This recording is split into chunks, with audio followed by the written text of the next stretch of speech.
All right, Sky Squad, we are back in the building. And as you guys can see here, we have Love and Marriage DC's Winter Williams on the show today. And Winter, we got a lot to talk about. I'm here for it, Richie. I'm First ready. I'm first of ready. all, I want to say, listen, when I first met you at the premiere party, I just want to say thank you Mhm. for just being so warm, friendly, Oh, nice. Like, you know, that always, I always remember stuff like that after I meet somebody. So that first oh. impression was, it was great. So I just want to say thank you for that, first of all. So I'm a big fan. I don't know, between you and another blogger I've been following since before I got on the show. You're one of those people. So Well, it was a pleasure to meet you in person. thank you I very was much. Thank you excited. very much. Um, Yes. So speaking of, I guess maybe before even getting on the show, what was life like for Winter Williams? Like, you know, give us a little bit more of your background because I really don't think we got to really dive into your backstory on No. the show. And I wish that we had more time. And I understand we only have 42 minutes per episode. Right. Give us the backstory of, like, you know, what you do and then how you got to this point in the journey of being on the show. Absolutely. So I hate that too. And I feel like we have a very short season. So we're trying to condense a lot into a short, season as well. So that doesn't help. But for me personally, my background is business and communications. And so corporately, I'm actually like a director of communications, media, PR. Those are all things that I have a history and experience in. And I actually left corporate world to start full-time entrepreneurship in 2020. So right in the middle of the pandemic, I was transitioning out of work because things for me personally, business-wise, were growing very quickly. And so there's been a lot of talk about what I do and don't do. And so this is where I feel like they should give you like a reality TV intro class. Like, Okay. these are the things you do and don't do, right? Okay. Stay the heck off Twitter. Copy. I didn't get that memo. And so there was a back and forth where I didn't watch an episode. And in the episode, I'm talking about being a relationship coach, which was true when I met Kevin. However, shortly after he and I met, platonically, by the way, let me say that, I was transitioning into ministry and more spiritual life coaching and hosting healing retreats for ladies. And really, that's what I've been doing for the last few years. And so I'm very focused on that. I'm very philanthropic focused. People don't know this, but I like to share because it's a great opportunity to share things I'm passionate about. Both of my two younger children were preemies. My youngest was in the NICU for over a few months. She was born at 2 pounds, 8 ounces. So I work heavily with causes that support preemie awareness and maternal fetal education because as minority women, we are the huge population is underserved, and really we have a higher death rate when it comes to pregnancy and childbirth. So I do a lot of patient advocacy work. I have two autoimmune diseases that I manage on a daily basis. And so I do a lot of advocacy work behind the scenes with pharmaceutical companies, making them aware of patient struggles, ups and downs, and all that jazz. And so that's really a lot of my focus. I work with a lot of nonprofits as far as human trafficking and safe houses for women. I personally would love to start one, and that's something I'm working on currently, is launching my own safe house for women and children who are coming out of domestic violence and sex trafficking situations. And so that's winter really in a nutshell. Other than that, y'all, I have 4 kids. I'm very busy with managing 4 kids. Their dad and I co-parent incredibly well. I couldn't have asked for a better co-parenting situation. We get along despite the information I share about the demise of our marriage. We were married for 15 years. We married as college sweethearts. A lot of the infidelity did not start until he was in the NFL. And Mm. so we're talking about a 6 to 7 year period forward where life was amazing, Right, like I right, didn't have right. all this drama. So I like to give that context, but we've been able to heal and move forward. And as a unit, we are great. Our kids are amazing. You guys saw them this past episode, and they are just intelligent human beings. And I love being their mom. So outside of what I do business wise, which does keep me very busy, I am a public speaker. And a bulk of my travel is due to public speaking. I speak all over the country. And I do a lot of international trainings as well. So I'm just a busy woman on top of managing 4 kids who are also very busy. And I love my life. I wouldn't change anything, not even the ups and downs. It's just, it's life, it happens. And you just keep pushing and moving forward. But life as Winter is living it right now is exactly how she would want it to be. Okay. You know Yeah. what I liked about this past week's episode? Well, and I'm going to try to put this interview out before people see the newer episode. But Okay. the past week was when we got to see you with your kids, because I think Mm-hmm. sometimes seeing a person with their kids really kind of informs us a little bit more about the actual person, the parent. Mm-hmm. Okay. And so I thought it was a great scene because your kids Mm-hmm. seemed just so aware. Mm-hmm. And when I say aware, they seem very present and really with an understanding of the grace that you should have been giving yourself in that moment. And Yes. it was powerful, especially that it was also not only coming from your son, but it was also coming from your daughter, Yes. which to me tells me that you've instilled something in them that allows them to think beyond what people can see on the surface and to think Yes. deeper about people's motivations. Yes. That's what people call a third eye. You know what I'm saying? Yes. Absolutely. I Um, think, that was yeah, nice. I really wanted yeah. to say that to you. Awesome. But I appreciate that. I also wish, and I didn't mean to interrupt you. The Oh, thing I you're was fine. going to say was, I wish that scene had been placed in episode 1. It gives, so you know what? We can't control editing. Let's just start Right, there. right, But I really believe too, it would have given a lot of framework because let's just keep it 100. A lot of people have voiced their concern about my not taking accountability for the situation. Oh no, I do. I hate that it doesn't come across like that in the scenes or episodes up until this point. As a mom, and especially the way I parent, I'm a mama bear. I'm very protective over my children. I'm very protective about who comes in their space. So for me, it was more so like, crap, really get by me. I ran the pedophile checks. I don't play that mess. You don't get to waltz up in my house. I need to make sure you ain't on no list. Like, I'm very serious.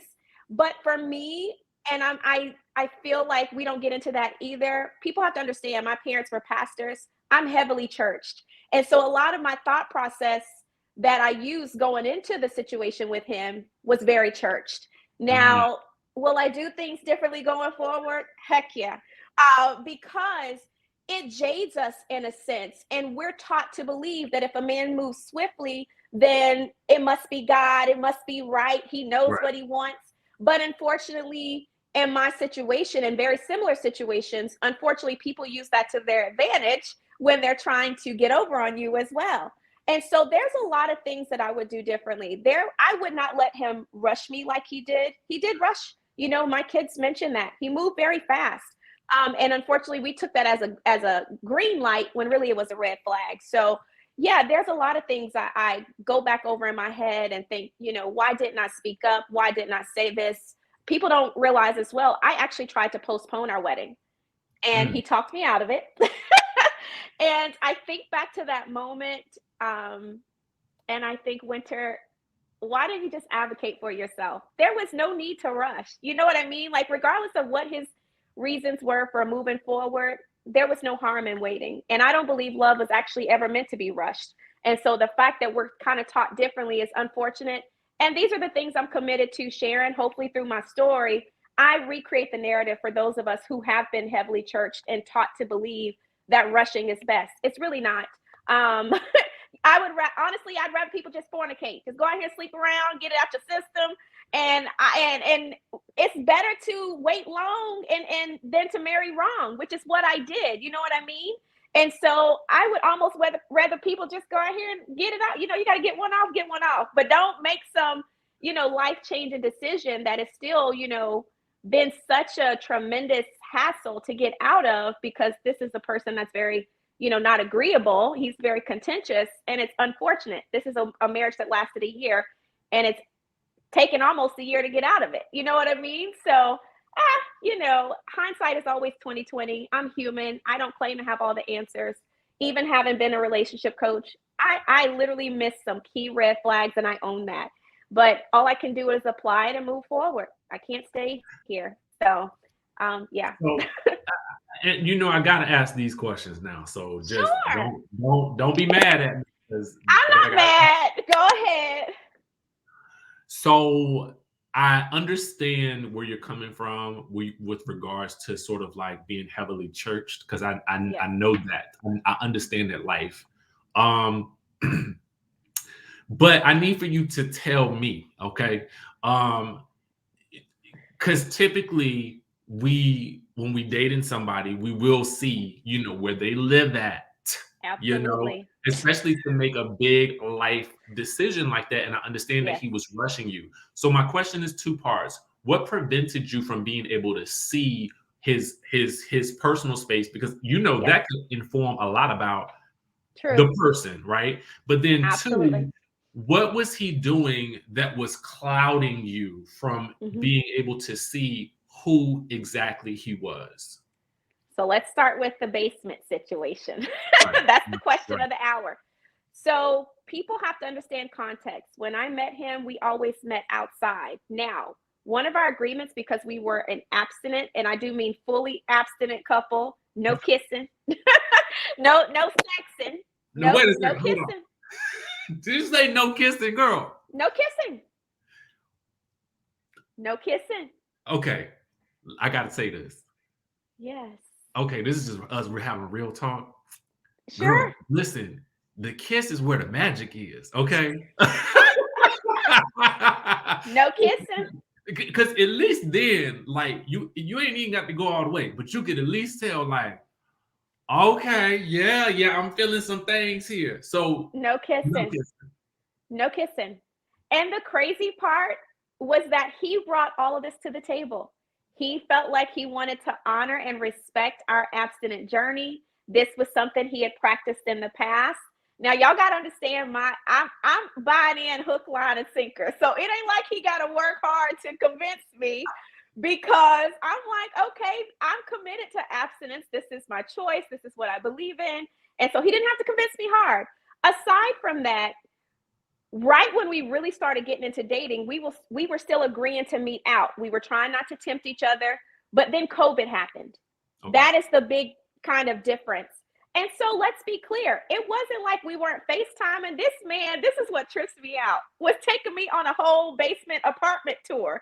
And I got to give it to him. It looked like a basement apartment. 2 separate bedrooms. His son had a room. There was a living room. There was a kitchen. There was a dining room. There was a bathroom. So you're seeing this all be a kind of like FaceTime. Yes, like literally, he's walking me around like, hey, this is my son's room. And like I said, it's COVID, so I get it. I really believed him. And we have to understand too, there's an established relationship of trust. I don't know him to be a liar. Everyone around me respects him. Everyone that is, known that we've gotten together. Oh my gosh, he's such a great guy. He's upstanding guy. Like, there's a lot going into this. Even when I met his parents, you would have thought they could have been like, so you do know he in our basement. But I'm gonna be honest, to be fair to Girl, them. I think they was trying to get him out of the basement.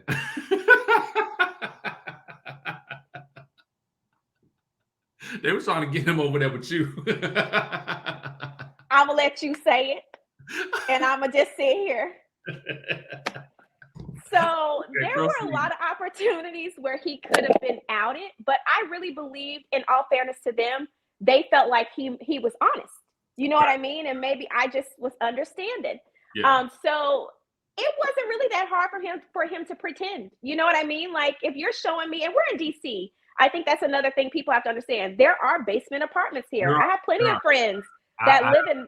I have friends that live in basement apartments as well. And listen, they decked out more than some of these apartments that you pay $2,000 a month for. So I get where people are like, girl, you didn't go to his house. But when you have two people that have made an agreement that, hey, we're going to respect each other's space, he would literally come drop off groceries and leave.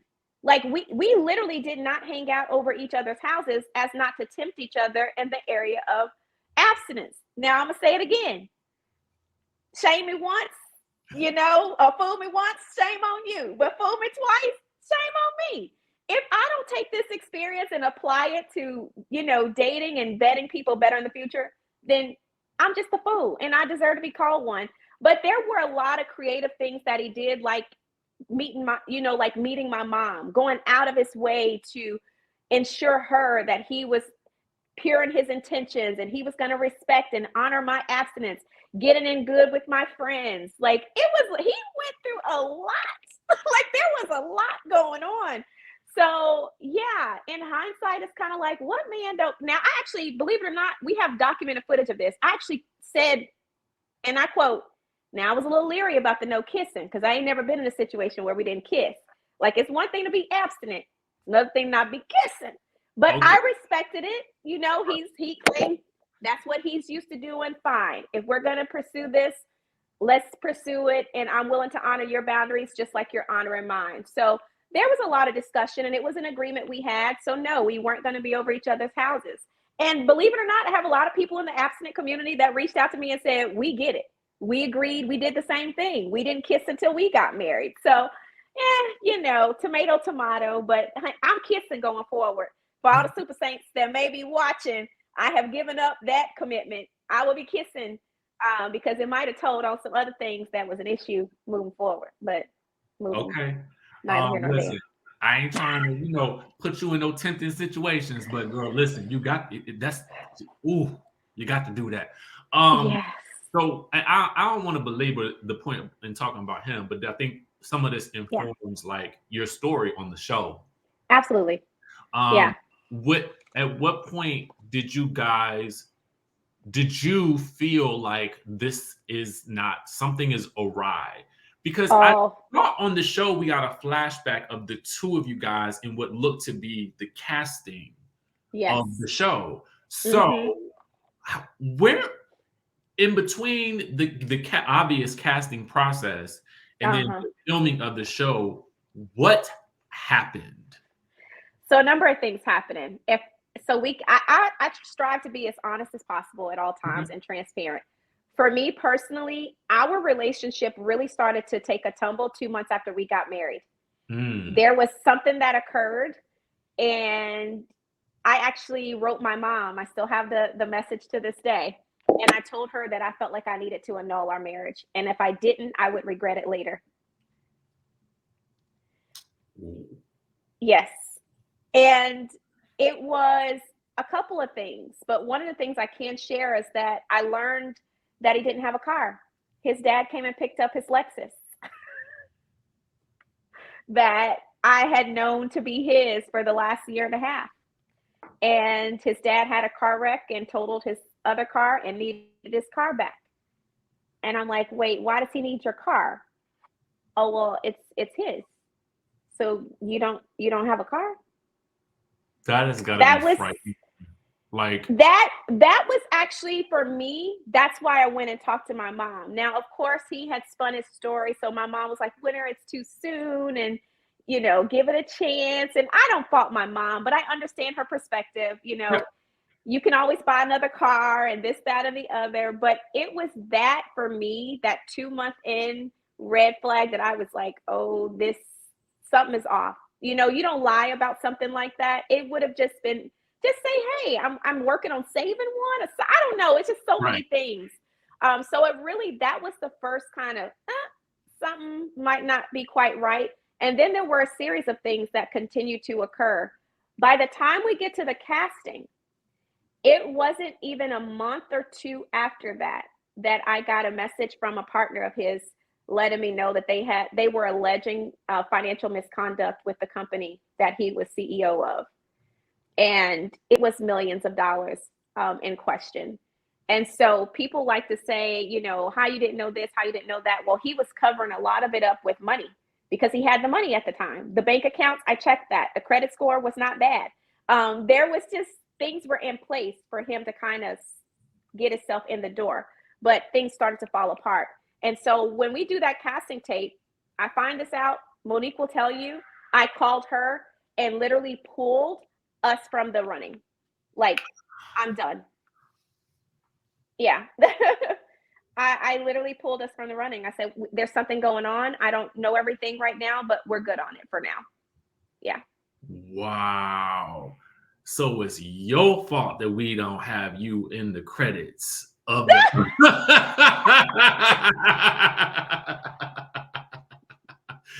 My bad. Listen, I've been blaming everybody else. Why is she not in the opening titles and the credits? And now we know it was Oh, you. Okay. I But had honestly, to. understanding in that, see, and this is here's the thing.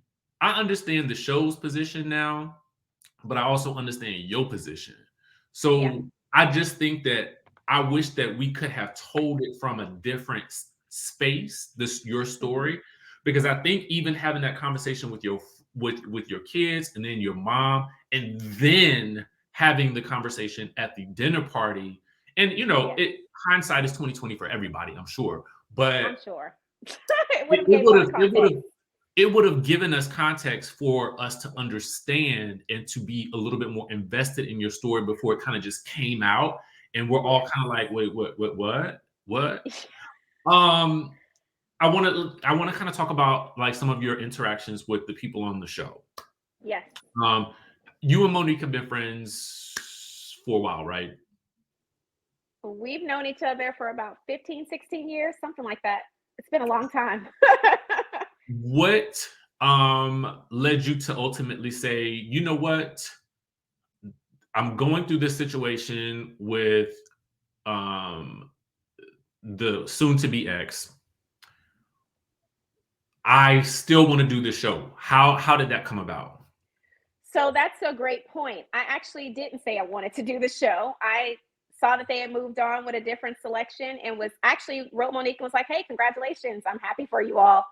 Um, really, how I ended up on the show was that I believe someone from Huntsville was supposed to do her live podcast taping and couldn't make it.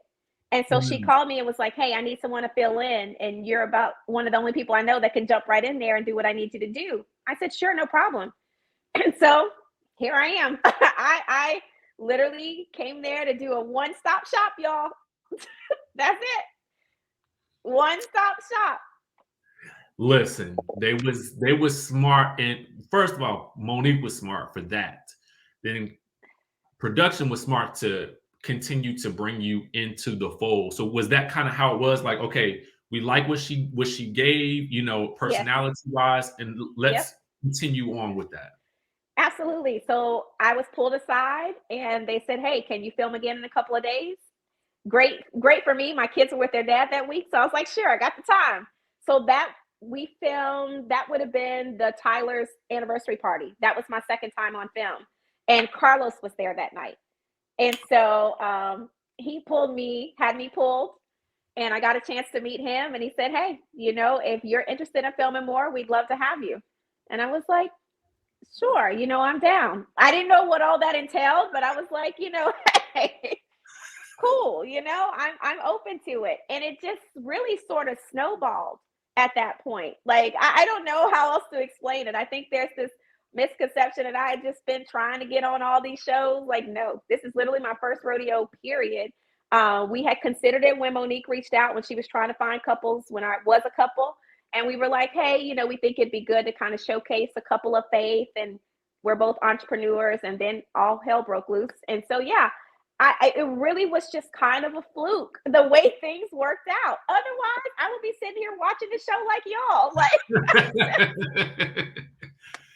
it's This what it is is. so fascinating to me how this has all come together because I didn't really know, and I never asked Monique about it when I'm typically when I'm talking to a person I want their story and their perspective, and so we really didn't dive into you as much as I felt like I was wanting to do with you specifically. Yes. Um, you and Ashley, what is the baseline problem in your opinion, and how is that interaction today? I think it's actually fascinating to even get questions about it. I'm going to just speak honestly and candidly, I literally hate that it's taken over so much of this show. Like, it's literally become one of the main topics of conversation. And I think people want me to just give concerning it, but I don't have anything to give concerning it. We had an interaction on Twitter. I own that I should have just let it stand and just let it be, because they were talking about something that was said and seen. I own it. I didn't go into it and seen. Fine. I said it. Let me be a relationship coach. The bigger issue for me is that I want to be clear about what I do, because we have to understand we're all promoting something being on a platform like this. I don't want people in my inbox talking about, can I get relationship coaching? I don't offer it. I don't know what you want from me. I don't offer it. So I was just trying to clear up, like, hey, that's no longer what I do. And it came across like I was backing out of that because of the way people were coming at me about it. Gotcha. Listen, people can say what they want to say. You don't know what it is until you've walked in my shoes. But I believe everyone deserves to have an opinion, good or bad. The issue for me, and I think where everything started with Ashley and I, was the dinner table. At Monique's podcast, we had no issues. I was like, okay, she seemed like a good time. Like, I'm good. The dinner table, it was the harshness of the interaction, and it's just like, it's a lot to give for someone you don't know, and I personally just wouldn't have done that. So I'm very honest in my takeaway, in my experience in that moment. Even Quick's comment, I didn't like it either. It's what it is. Now, where I feel like this all takes an unfortunate turn is my talking to Monique, and I'm recanting. And if I'm being honest, I'm downloading, because in my mind, this is someone I'm cool with. No, we're not the best of friends. I will never lie and say that. We're kind of social. But even still, for the show, you have to think we're in a nucleus now. So on the show, she's the person I'm closest to. So I'm downloading what I feel. Like, I feel like there's a scene at the Ocean Prime where I don't like how Ashley and Arena are coming at me. And I tell her that, like, I'm downloading how I feel from my perspective. I didn't like how Ashley came at me at her vegan party. I'm like, what's going on with this girl? Like, she don't know me. So I hate that one particular download, I feel, is personally blown so far out of proportion at that moment that, yes, I know they would have seen the scene eventually, but I feel like I have a right to feel how I feel. If I don't like how somebody came at me, I'm allowed to say, I don't like how someone came at me. I don't think there's anything wrong with that.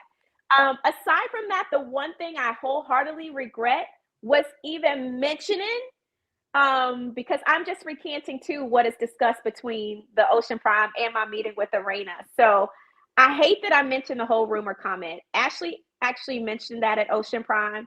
I hate that I said, I've heard rumors too, because I think in reality TV, the expectation is that I should show receipts if I say I have rumors. And I'm like, I ain't showing no receipts. And I feel like there's a perception that, well, is she lying if she ain't showing receipts? No, I just don't feel like showing receipts, because that wasn't the intent of why I said I heard rumors. I just am saying, okay, like she says she's heard them. I've heard some too. But it just should have been said, because if the expectation was me to be like, and girl, let me show, never gonna do it. Never gonna do it. But, it is what it is. I can't go back and undo it. It was said. I own it. I've been very big the whole season on owning what I said. I said, okay? It's like the Kevin situation. I married the man, okay? I own it. So that's really the thick of it. But I don't know them. If I'm being completely 100, Richie, I don't know them well enough to just have beef. I really don't. I think it is absolutely fair to say we may not be each other's cup of tea. I didn't know her prior to the show. You know what I mean? So we obviously don't run in the same circles, and it's okay. I don't see why it's turned into some big me against her. I get people that send me stuff all the time. At no point do I feel the need to be like, well, let me drop this, let me drop that. To me, that's a level of low that I personally, even in reality TV now, I don't want to stoop to. And I believe I have the right to decide to do that or not. So I don't know. It's really, I don't engage. I think people probably think she's so annoying. It's not that I think I'm better, but I do honestly have major things going on outside of the show. And if you play too much in the reality TV world, you can be painted in a way that's completely opposite of who you truly are. So I just feel like I just let people think and say what they want to think. I don't get into it. I've never personally attacked her on my page. I won't take up the time to do it. It's just not necessary. I just feel like it's not who I want to be. We had our back and forth on Twitter regarding the scene. It is what it is. We had our back and forth again, I think, regarding the same thing under something on IG, but I haven't thought twice about it since. I just got too much going on to engage in it all. But I got nothing against her or Quick. People think I'm out here couple bashing. I'm like, yo, I got better things to do with my time. I want these people to move on with their life and be happy. It's just, I want to see everybody win. I really don't. I don't know. It's weird. So tell us about I know that there's, in the episode that's coming up, you're going to have an interaction with Arena. And I just I feel like it's episode to episode. You having these, I call them ponderosas. Okay. I got that from Basketball Wives, these sit down conversations that tend to go a little left. Without giving us all the details, where does that conversation go left and does it go right? So let's just say everything stems from the conversation that I have with Monique. There are some situations that are not completely understood. Okay. So Arena feels there's a need to rehash some things she's unclear of, and it goes left, honestly, from pretty early on, because it just it's not a happy-go-lucky conversation. There is something that she says that I feel is out of bounds, and I have maintained very clear boundaries about. And there's also, talk of like, well, why do you call Ashley a mean girl? They both actually say something very similar regarding my marriage to my ex-husband, my children's father, and the situation that I talk about in the podcast live that I feel like is uncalled for and unnecessary. And again, I have kids that watch this show. They're old enough to watch this show. I don't feel like it was justified nor fair for them to hear something rehashed as such a negative connotation. When I share about what happened with their father and I share from a standpoint of forgiveness and grace.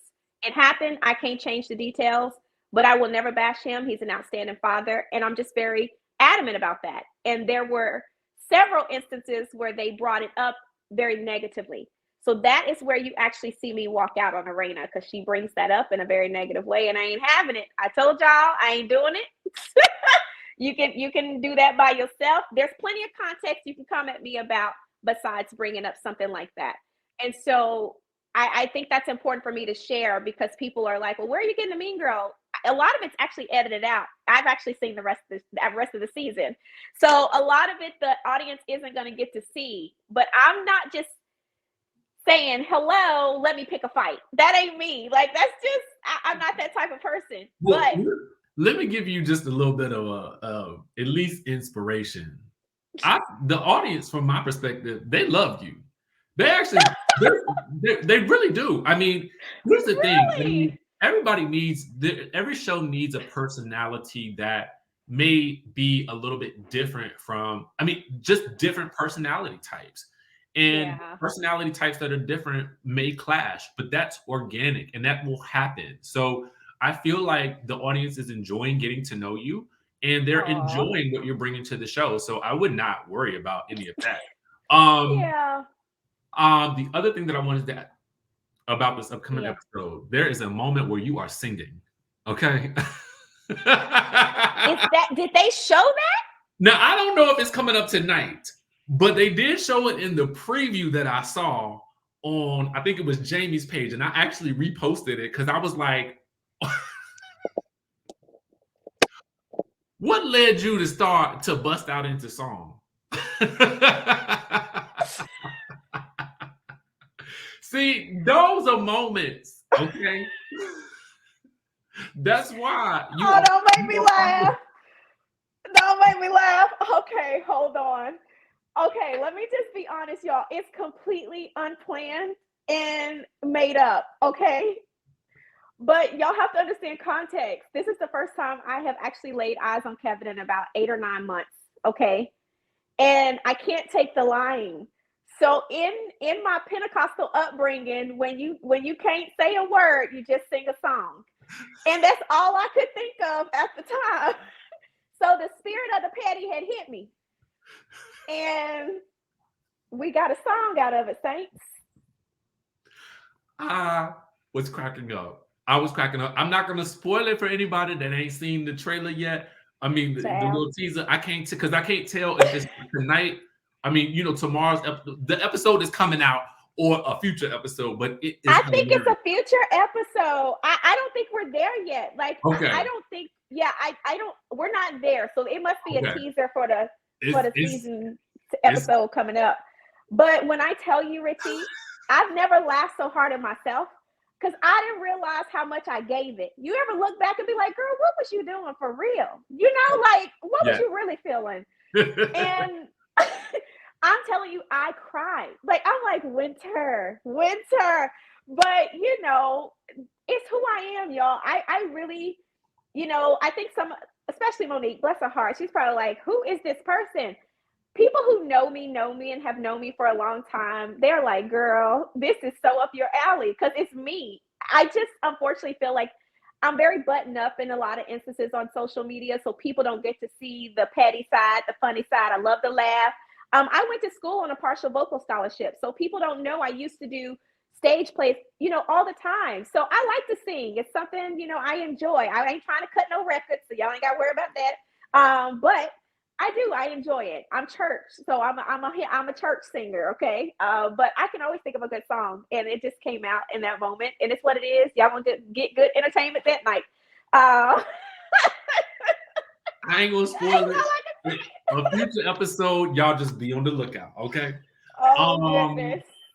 I want to know I know you cannot tell me what happened, and I'm not gonna ask you that, but your feeling after you left the reunion, because we know it taped because Carlos posted it, so we can talk about the fact that it taped. But what was your feeling when you left? Couple of feelings. It took me a few days to process. Mm-hmm.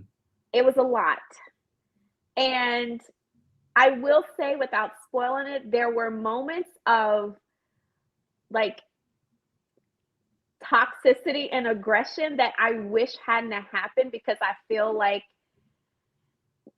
I'm just gonna be honest, I'm biased, but I feel like we put out killer first season. Like for us, a lot of us, this being our first time on reality TV, like this season it's strong. Like I'm very proud of it. I really, really am. Not knowing what I was coming into, I'm proud of it.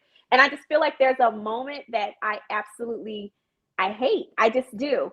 I will tell the people that Winter maintains her seasonal position. Not let people do what they do, and I just sit there with my legs crossed. Like I don't know I just don't get into certain levels of disagreement because it's just not me. So I maintain true to myself. But it's good. I think it gives the people what they want. I really do. I wish I think I was so stunned at one moment that I feel like I almost shut down and went to another place. So I hate that I feel like I didn't get engaged more. I don't know. It was almost like an out of body experience. But yeah, I feel like it gives the people what they want. But there is a moment where I'm like, yeah, I don't like that too much. But it is what it is. I'm a big girl. I feel like I am who I am. I'm very secure in who I am. I'm never going to change. It's like my head being shaved. I shaved my head. I made that decision. I'm okay with it, whether people like it or not. I have people that love it, people that hate it. It's always been that way. My head has been shaved for 5 years. Now I've made a decision. Well, I didn't make the decision. Corey, my hairstylist, made the decision for me to grow it back out because he wanted to do extra stuff. That's his call. But I literally just own who I am. The good, the bad, the parts that people may not understand. It's just me. So that's the only thing. I wish I could have a part 3 at a reunion because there are some things I would have loved to have said in retrospect that I didn't say because I feel like I was stunned and just kind of checked out a bit. But other than that, I feel like it gives the people what they want. There's a lot alleged of that I'm not abstinent no more. And I'm like, thanks to God. If Winter is out here dipping the low, spreading the wide, I would own it. I would own own it. Like every saint has a past and every sinner has a future. I don't get into stuff like that because I'm very transparent on my platform. If I have stepped aside from my abstinent beliefs, I would actually communicate that because there are people that are impacted by what I do or don't do. So there's that. That's comical to me. That's the one thing I will say. I'm like, Lord Jesus. Now, if that's the case, y'all, I would just tell it, honey. But bless people's hearts. Yeah, it's good. I feel like it's a strong reunion, child. But I just really wish some of my props would have got more work than they did. I think I was just like, what is happening? But yeah, I'm excited to see the final spiel, but I will go on the record and say I have no issues with anyone. I really have been too busy to have issues. Unfortunately, and fortunately, I feel like for me, once taping ended, I had to hop back into running my businesses. And so I've been highly preoccupied with that. My son just graduated high school. My youngest son just got promoted to high school. They're both heavily involved in football. My oldest daughter is a junior in college. Like, it's a lot going on in these streets. So I had to jump back into doing what I needed to do. So I've been having people tag me like, why aren't you with the ladies? And I'm like, well, kind of have a life that is still being lived and I have to be present, but it's not personal. I'm not, distancing myself or not engaged because I have beef. I don't have time to have beef. I'm just busy, y'all, trying to maintain and live this life of mine as authentically as I can. That's really the focus, and I'm good with it. So we shall see. Do you want to go back for season 2? That's something I'm heavily, thinking about, and I haven't come to any finite conclusions either way. I will say, I want to go on the record too, Richie. I will say I was going through a lot while taping this. That's the one thing people should know. None of my story was fabricated. The issues with Kevin were going on real time. And so what I will say is that I have been completely blown away by how the entertainment company, even the production and the network they have been so supportive in how they have walked with me and handling this being shared on such a national platform. I actually am forever grateful for the opportunity and grateful for how they have handled this particular situation of mine with extreme care. There was a lot of conversation with how things would and wouldn't be presented. And that I can't say enough about. And so I don't know. I think it will take some hard, thinking and sitting on and really determining where I want to go as a person and as a brand. But there's a lot of good stuff already happening and going on, and I'm excited about that. There's a lot of speculation about my love life. And so there's just a lot of good stuff happening for winter, and I'm excited about it. So we shall see, Richie. I don't know. We'll see if I'll make a peep in season 2 or not. Okay. Are you dating? I'm exploring my options for sure. Okay. Since you mentioned it, I felt like I had to. You was like you threw me the ball, so I had to alley oop that one. And you're free to throw it back. And I will take the shot. Yes, I am definitely exploring my options. Okay. It's fun. It's been a year, and I think it's time to explore my options. But I'm in a very good place and excited about the future. So we'll see. That's all I can say. We'll see. Okay. Well, before we go, can you tell people anything that you want them to know or have coming up? Any projects that you're working on? Things that you might be excited about? Thank you so much for that. Yes. So you can follow me at I'm Simply Winter, mainly on Facebook and IG. YouTube is Simply Winter Official. Head on over there. And yes, you can go to my website at simplywinter.com. I actually facilitate a lot of soul and wellness care retreats. And so we travel both domestically and internationally. We just got back from Puerto Vallarta, Mexico. And I took a group of 25 ladies over to Mexico, and we had a good time. And so if you're just looking for a group of like-minded women, we had women that were married, single, divorced, women that had never traveled out of the country before that traveled with us. It's really just a sisterhood to bring women together, professional and entrepreneurial women more specifically, because a lot of times we're overworked and we don't take time for ourselves. And so these retreats are specifically to help professional and entrepreneurial women find self-care and soul care and really relax and get their whole being rejuvenated. So please check me out for that. I have several events, pop-up events coming up in the DMV. We'll get those posted, and we'll be talking about Diary of an Educated Black Woman, because I find it interesting that sometimes we take a lot of flack as educated Black women. People know I'm actually working on my PhD. I'm 2 years away from getting my PhD. And yes, you know, shout out to Sally Mae, because she's getting all my money these days. Okay. But yes, I have an MBA. I have a bachelor's degree in communications. And I'm working on my DBA with a concentration in leadership. But one of the things I specifically focus on in my research is the inequity amongst minority women in corporate leadership roles. And so I do a lot of professional trainings and teachings, and those things are coming up in the future. So I would love to continue to host symposiums and things like that, because there's a lot of inequity. It just is. And we've got to get the word out and educate people that can really make changes and differences. And so we can have a better quality of life. So those are the things I have coming up. I getting busy on my YouTube channel because I want to get more into luxury lifestyle, because I love all things luxury, all things luxury living and travel.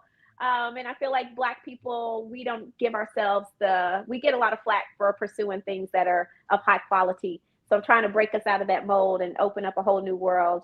But yeah, those are some things I have coming up. Follow me, subscribe to my mailing list. Would love to have you over there. Southern Belle, but I'm friendly, y'all. It's very rare that I meet a stranger. So you see me out, say hey. I'll say hey back. All right. We love it. We love it. Listen, thank you so much for doing this. We appreciate it. Love the opportunity to also just being able to share you and your personality and the things that you're doing with, you know, a community that is in love with reality TV and that loves the shows. So I just am so thankful that you took out some time from your schedule to do this. Skye Squad, listen, I have placed Winter's information. It's scrolling along right here in this video. And you guys can also click on the link in the description that will be there for Winter. And you can find out everything that she's doing and keep up to date with her as she continues on in her journey.